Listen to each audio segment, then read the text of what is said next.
Hey everyone, I'm going to do things a little differently today. I'm going to do a bit of a best of or FAQs, things that I get asked about quite often in this realm about fat loss after 40 through perimenopause and menopause. So I've broken it up into nutrition and training and a little bit of lifestyle as well.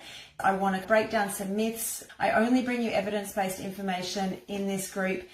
You'll never see me try to sell you a product that is going to be the miracle solution. I don't sell products at all, so that's not even going to be an issue. But anything that I do talk about, I want to make sure that there's really good evidence behind it, that I'm not just talking off the cuff, talking crap, talking about something because I want to sell you something. That's not how this group works. That's not how I work as a coach. All right, on to the question. So one of the most common questions I get is, what's the best diet for fat loss after 40? Now, if you're over 40 like I am, we have grown up in the 90s and potentially 80s and 2000s with a lot of crazy diets, and I have done a lot of them, believe me. Back in my 20s and even early 30s, I did a lot of crap diets, and like Atkins, cabbage soup, like all sorts of things. Anyway, I'm sure, a lot of you can relate, and you might still have ones that are your go-to and maybe they're not working now. What I want to say about diets and fat loss after 40, there is actually no one best diet. There are a lot of really bad ones. So there's ones that you definitely can avoid. The ones that I just spoke about would be up there. But in terms of the best diet for fat loss after 40, there are two key components three, but that they definitely want to have. One, the most important one, is what can you stick to? So there's no point doing something that you can do that's miserable, but you can do it for 2 or 3 or 4 weeks, and maybe you lose some weight, maybe you don't, but you put it all back on, or you can't stick to it, or it's too restrictive, it's unrealistic. If it's not something that you can carry on until you at least reach your goal, and then carry on in the same sort of format while you're maintaining your weight, because really once you reach your goal, we want to maintain that goal. We don't want to be in this diet roller coaster for the rest of our lives. That is not fun and not helpful and not healthy. So it's got to be something that you can stick to. So that means that those restrictive diets, the really restrictive fasting, I put keto in there too. Keto, not great for women over 40 anyway, but also quite restrictive. I find the women who I've seen who have tried keto, and they get great results at the start because they're losing a lot of water and it comes off on the scale quickly. They really find it hard to stick to when they go back into the kind of their normal lives of traveling and going out. It's a really restrictive, tricky diet to stick to. Yeah, I definitely put that in 1, 2. Unless there's a particular reason that you really want to or should do that diet, then put that to the side as not a great one to do. So number 1, it's got to be one that you can stick to. Number 2, so the other 2 components, I like to simplify things when it comes to nutrition and training, because I think if things are complicated, people are less likely to be able to do them or stick to them. So the 2 simple things to stick to are protein and plants. I've talked about this a lot. If we want to lose fat, whether we're 40 or 60 or 20, we have to be in a calorie deficit. But also when we're over 40, we really need to prioritize maintaining our muscle, and it is harder as we lose estrogen, right? So estrogen helps us build and maintain muscle. As we lose that, we have to work even harder in order to be able to do that. That is important because we want just for longevity, health, strength, all of those important things, but also more muscle equals higher metabolism. We want to maintain that muscle mass so that our metabolism isn't slowing down. So we know our metabolism doesn't slow down just with age, it slows down with muscle loss, right? So we want to maintain that higher muscle mass for healthy metabolism.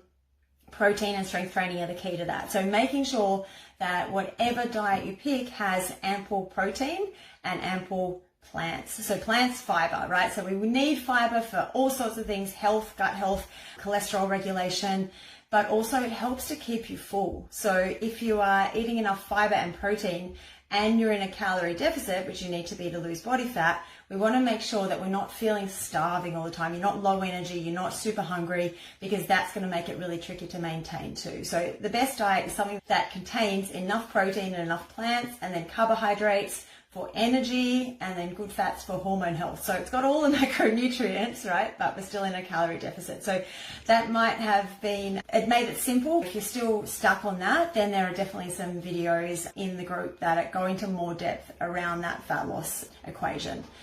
Second to this, probably up there with what's the best diet, is should I fast? I've heard that fasting is a great way to lose weight. Should I do intermittent fasting in order to lose fat after 40? And for those of you who've watched some of the videos in this group, you'll know that I'm not a fan of fasting, and that's not just my personal opinion. The evidence around women over 40 and the impact of fasting on that muscle mass that I just spoke about, and being able to get adequate protein in your diet, and its impact on stress and cortisol, is that it's not a great way to go. There was a menopause symposium a few months ago, and in the discussion around nutrition, one of the dietitians, one of the experts in there, was talking about diets for perimenopause and said fasting is potentially, just paraphrasing here, but fasting was potentially the worst diet that you could do for fat loss during perimenopause for those reasons that I just mentioned. Now, again, I go into this in more detail in other videos, so if you want to get into that subject more, please go into it. But just on a surface level, fasting, no, not a great option for fat loss after 40. Another really common one. So the topic of carbs comes up a lot in fat loss, but also particularly in fat loss for women over 40. Will carbs make me fat? I think, again, going into like our background of, if you grew up I was born in the 70s, but grew up in the 80s and the 90s, and carbs were really demonized for a big chunk of that period. And unfairly, carbs will not make you fat. Fat won't make you fat. No macronutrient on its own will make you fat. The only thing that makes you put on weight is excess calories. Doesn't matter where they come from. Excess calories will make you put on weight. Protein has an advantage in that if you eat protein, it takes more calories to digest protein than it does fat or carbs. So you can get away with eating more protein. It's going to keep you full. It takes more energy to digest it. So if your diet is made up of a higher proportion of protein, then you get that advantage. But carbs are not going to make you fat in and of themselves. We want to have a look at obviously the type of carbs you eat. Like eating a lot of processed and refined carbs is not going to keep you full for long. It's going to tank your energy. You're going to feel like crap. Your hormones are not going to be great.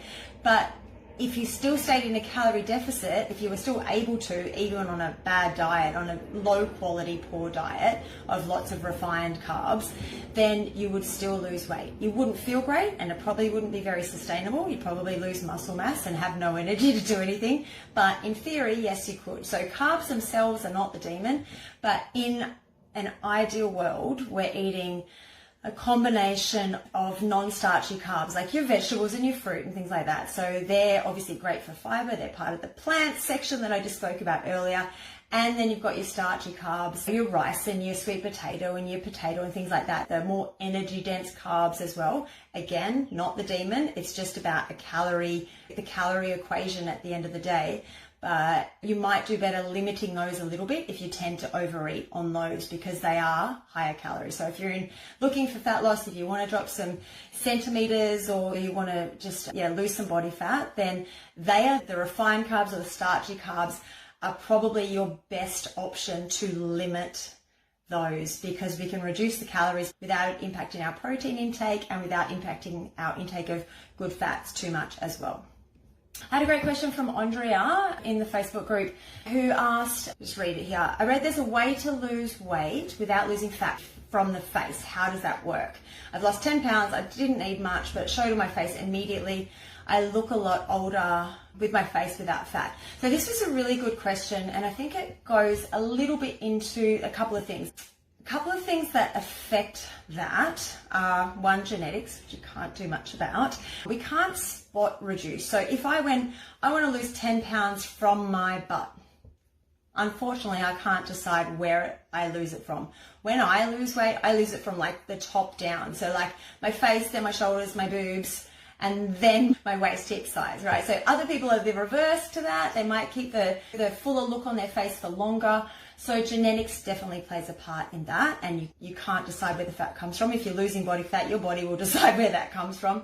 But the other thing that does impact it is the speed at which you lose weight. You might see people, if you've got friends who you've seen lose weight really quickly, they might all of a sudden look a little bit gaunt. So if you lose weight really quickly, then sometimes you can get that sort of saggier skin look. You can look a little bit gaunt.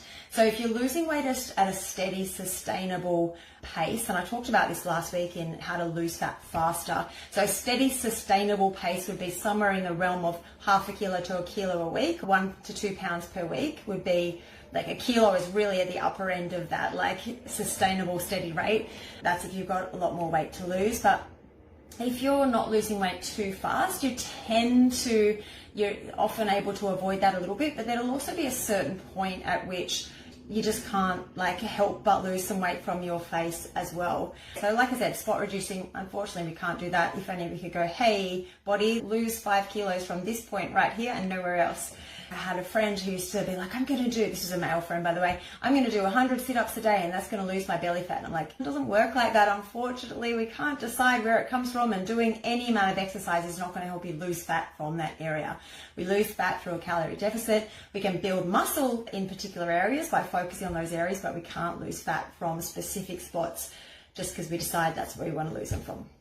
So let's move on to training, some of my FAQs about training, and I'm going to go really broad in this first one. What's the best training I can do to lose fat after 40? Or probably better put, what's the priority in terms of what I should do? Because I think there's so much confusion at the moment around training, because we're hearing a lot I certainly am, because my whole feed is perimenopause and menopause and training and nutrition, but we're hearing a lot about how damaging cardio can be, right? So that's one thing. And I've done some more in-depth videos on that and how important strength training is. And I think that can sometimes make things a little complicated and tricky, because cardio is not bad. Strength training is good, but we can have a combination of the two and still be okay. I know I've got a lot of clients who love their cardio. They love running. If I said you must stop running or you won't lose body fat, they'd be like, but this is my outlet. This is my stress relief. So it's okay to have some cardio in there. And actually, obviously, it's beneficial for our cardiovascular health. Funny that. So it's a good thing to have in our training regime. We definitely want to prioritize strength training. That is true.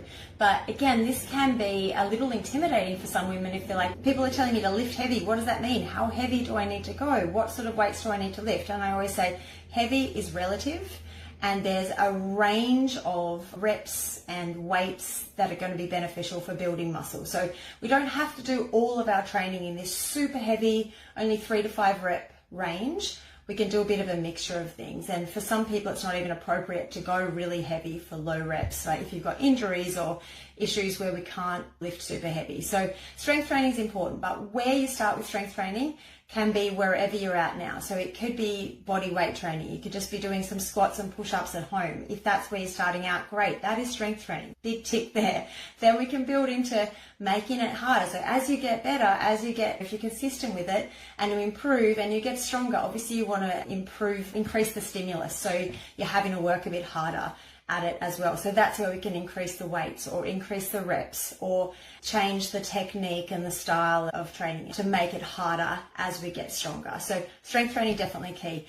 Walking and movement is really underrated. Like, the more you can move your body, our bodies were designed to move. So if we're sitting for a lot of the day, which I know a lot of you guys have jobs where you're at a desk for 8-10 hours a day, move as much as you can. Outside of those times, in between those times, have breaks often. The more we can move our body, the better off we're going to be in the short and the long term.